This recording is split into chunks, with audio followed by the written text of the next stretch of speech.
Imaginez-vous dans une pièce sombre et isolée. Votre cœur s'emballe lorsque vous réalisez que la seule issue est une porte fermée à clé. Vous tenez une clé dans votre main. Cette clé représente votre seul espoir de liberté. Mais il y a une difficulté. Vous ne savez pas comment l'utiliser. La chambre est une métaphore des perplexités, des angoisses, des peurs et des incertitudes de la vie. La clé symbolise la prière, tandis que la porte mène à la luminosité du temps idéal et aux grâces divines. Vous vous trouvez peut-être dans cet espace obscur. Vous vous sentez pris au piège sans savoir que vous avez déjà reçu la clé pour trouver la sortie. Vous vous demandez peut-être, est-ce que j'ai cette clé? Oui, vous l'avez. Dieu vous a donné la clé et les outils pour vaincre les ombres. Aujourd'hui, nous allons apprendre à déverrouiller cette porte, à dissiper les ténèbres et à entrer dans la splendide lumière.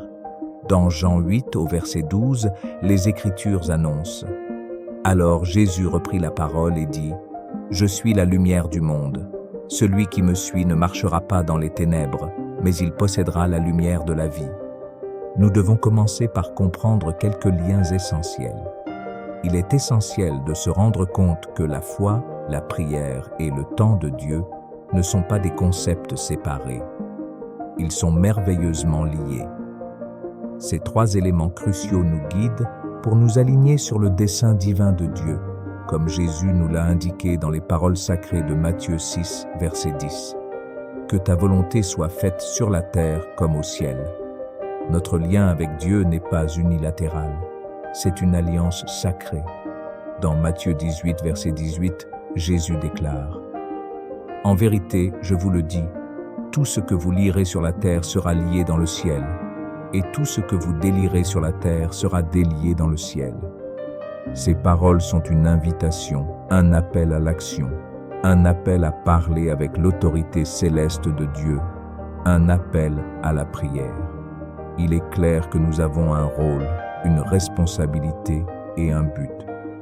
Notre devoir est d'allumer et d'éteindre les aspects de la terre, mais cela ne doit pas se faire de manière irréfléchie ou sans discernement. Il faut pour cela avoir une foi ferme en Dieu et respecter ses préceptes. Comme nous en avertit fermement Jacques 2, verset 17, la foi en elle-même, si elle n'est pas accompagnée d'œuvres, est morte. De même, la foi en elle-même, si elle n'est pas accompagnée d'œuvres, est morte. En libérant la sagesse et la puissance que Dieu a placées en nous, nous pouvons entrer dans une existence pleine de foi, d'espoir et de dessein divin. La prière n'est pas une formule ou un rituel. Il s'agit d'un dialogue simple et profond avec un Père aimant. Tout comme vous parlez à vos parents terrestres, vous pouvez dialoguer avec votre Père céleste. Lorsque vous priez, « Notre Père qui êtes aux cieux », comme l'indique Matthieu 6, verset 9, vous vous adressez à Dieu avec l'intimité et la confiance d'un enfant qui parle à son Père. De plus, lorsque vous priez, votre cœur doit déclarer « Seigneur, j'ai confiance en toi », comme nous l'enseigne Marc 11, verset 24. Tout ce que vous demanderez dans la prière, croyez que vous le recevrez et cela vous sera acquis. Ceci est évident ici. Votre foi est le carburant qui alimente le pouvoir de la prière. La prière ne change pas seulement les circonstances. Elle nous transforme, elle nous façonne, nous affine et nous purifie, comme le proclame Philippiens 4, versets 6 et 7. Ne vous inquiétez de rien, mais en toute chose, par la prière et la supplication, présentez à Dieu vos demandes avec des actions de grâce. La prière rend cela possible. Considérez l'histoire de Daniel, dont les supplications étaient si puissantes que même les lions ne pouvaient pas le blesser. Il a prié et s'est confié à Dieu, et le Seigneur a fermé la gueule des lions. Le récit de Daniel 6, verset 22 est très profond. Mes amis, qu'est-ce que Dieu pourrait fermer ou ouvrir pour vous par la prière? Heureusement pour nous, Jésus lui-même nous a enseigné comment prier. Dans Luc 11, versets 1 à 4, il ne nous a pas donné un scénario unique, mais un modèle sincère à suivre, nous montrant le chemin vers le cœur du Père. En fait, nous pourrions dire qu'il nous a offert un modèle de prière.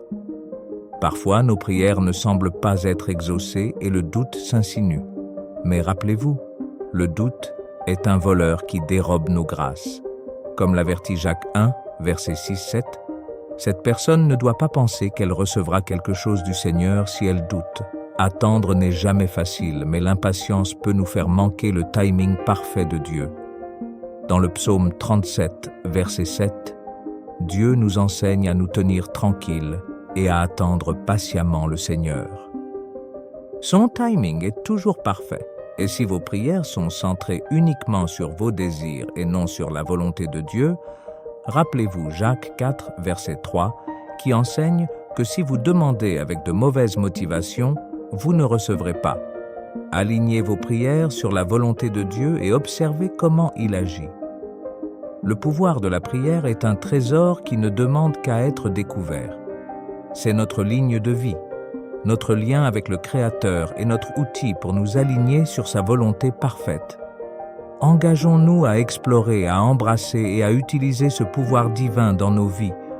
Nous devons parler à Dieu comme à notre Père, croire avec une foi inébranlable, car c'est dans la prière que nous trouvons notre force, nous trouvons des conseils et un lien avec le Tout-Puissant. Il est curieux de constater que, dans l'agitation de la vie, nous nous retrouvons souvent à taper du pied avec impatience, à regarder les secondes s'écouler, à vouloir que les choses se passent tout de suite. Et si je vous disais que parfois, l'attente est exactement ce dont nous avons besoin? Et si je vous disais que le timing de Dieu n'est pas un retard accidentel, mais un dessein divin? Parlons de ce concept puissant. Avez-vous déjà eu l'impression que le calendrier de Dieu semble très différent du nôtre? C'est en effet le cas.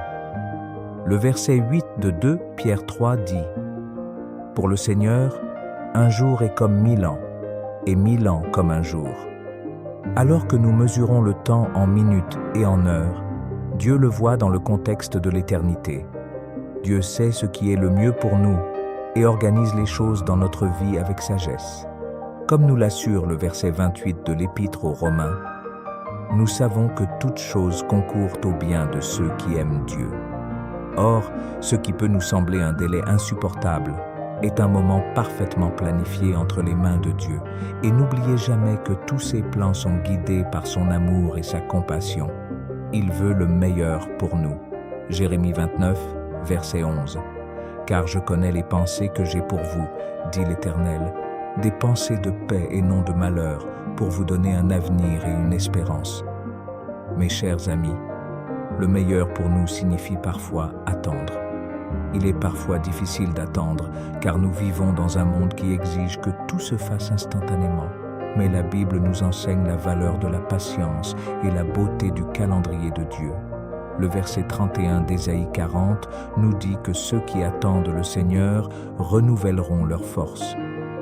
Il est essentiel de comprendre qu'attendre ne signifie pas être inactif. C'est un temps pour cultiver et renforcer la résistance et la foi, comme Jacques nous l'enseigne au premier chapitre, au verset 4. La patience doit achever son œuvre, afin qu'il soit mûr et entier, ne manquant de rien.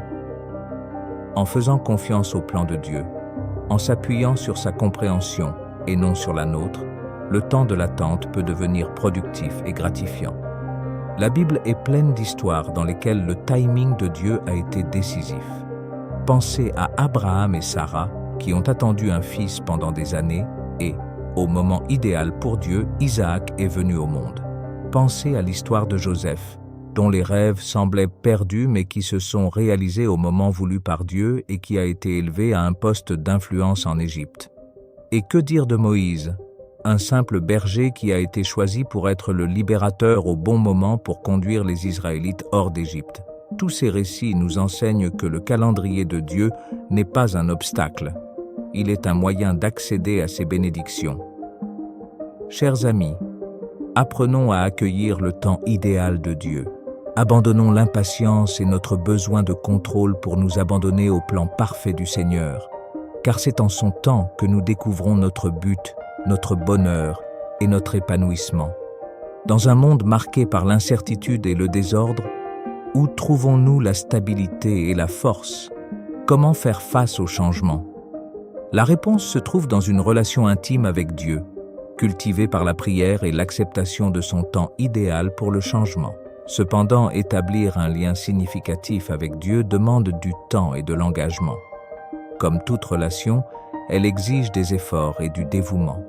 Nous devons passer du temps avec lui, en priant, en parlant et en écoutant, comme le suggère 1 Thessaloniciens 5, verset 17. Priez sans cesse. Rendez grâce en toutes circonstances, car telle est la volonté de Dieu dans le Christ Jésus à votre égard, alors que nous parlons de renforcer notre lien avec Dieu par la prière.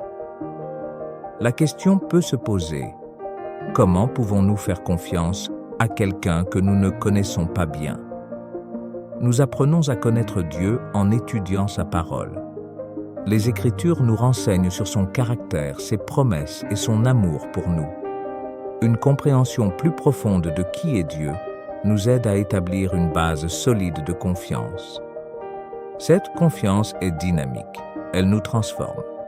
Comme l'écrit Paul dans Romains 12, verset 2, lorsque nous renouvelons notre esprit par la parole de Dieu, nous faisons l'expérience d'une transformation personnelle. Voyons maintenant quelques actions pratiques liées à la prière et au temps de Dieu. La question est de savoir comment nous exerçons notre foi dans la pratique.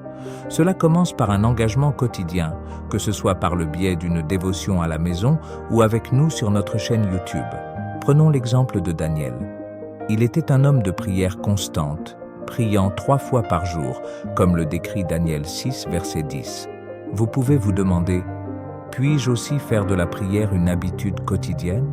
En plus de la prière, nous devrions étudier et méditer la parole de Dieu, la laissant guider nos chemins. Psaume 119, verset 105.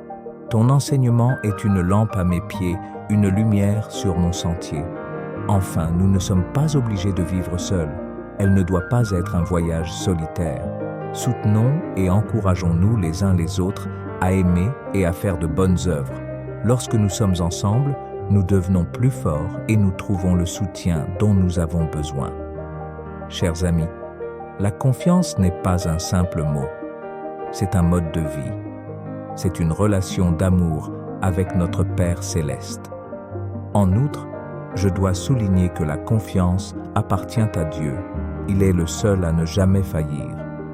Cultivez donc votre relation avec Dieu par la prière et l'étude de sa parole. David a proclamé dans le psaume 20, verset 7. « Les uns se confiant dans les chars, les autres dans les chevaux, mais nous nous confions dans le nom de l'Éternel, notre Dieu. » Une autre ligne directrice puissante sur la confiance est tirée de Jérémie 17, verset 5. « Ainsi parle l'Éternel. Maudit soit l'homme qui se confie dans les hommes et qui fait de la chair sa force et dont le cœur se détourne de l'Éternel. » Le Seigneur nous invite à lui faire confiance, à prendre un engagement quotidien, un partenariat avec Dieu, où nous apprenons à attendre son heure en croyant qu'il fait tout pour notre bien. Aujourd'hui, vous avez appris à connaître le pouvoir de la prière, le timing parfait de Dieu et à faire confiance aux deux. Je vous invite à vous impliquer activement dans la prière, à faire confiance au calendrier de Dieu et à permettre à sa puissance transformatrice d'agir dans vos vies. Maintenant, pour tous ceux qui entendent ma voix, tournons-nous vers le Seigneur dans la prière. Je souhaite que vous fassiez cette prière avec moi afin que vous puissiez en recevoir toutes les bénédictions. Prions notre Père bienveillant, le Père céleste, créateur et finisseur de ma foi. Je me présente aujourd'hui devant toi avec un cœur réceptif, prêt à accueillir la vérité que tu as révélée. Seigneur, ta parole est précieuse. Je m'approche de toi avec gratitude et louange, reconnaissant la souveraineté et la chance que tu m'as donnée par la prière. Je célèbre ton timing parfait pour les transformations. Seigneur, je reconnais que j'ai échoué à de nombreuses reprises, et pour cela, je suis reconnaissant de ta miséricorde et de ta grâce. Père, je comprends que prier n'est pas seulement formuler des demandes, mais un dialogue avec toi, un acte de confiance et de dépendance à ton égard. J'utilise maintenant la clé de la prière que tu m'as généreusement donnée. Je m'engage à l'utiliser non pas par désir personnel, mais par désir de mieux te connaître, de me relier à toi et de m'aligner sur ton dessein divin. Je reconnais, Seigneur, que ton temps est différent du nôtre. Tu observes la fin depuis le début et avec ta grande sagesse, tu guides tout d'une manière sublime. Apprends-moi, Père, à faire confiance à ton calendrier, à attendre patiemment et fidèlement, sachant que tes plans pour moi dépassent toutes les attentes que je peux avoir. Je te demande de m'aider à entrer dans la clarté de ton temps, en laissant derrière moi les ombres de mes soucis et de mes peurs. Seigneur Jésus, je sais qu'un voyage de confiance et de changement commence par un simple pas. Aujourd'hui, je m'engage à faire ce pas à tes côtés. J'embrasse une vie de foi, d'espoir et d'amour, confiant que tu me guideras à travers chaque décision, chaque défi, chaque joie et chaque peine. Dieu de compassion, alors que j'ouvre la porte et que j'entre dans ta lumière, que je n'oublie jamais que je marche avec toi. Puissé-je me fier à ton jugement et non au mien.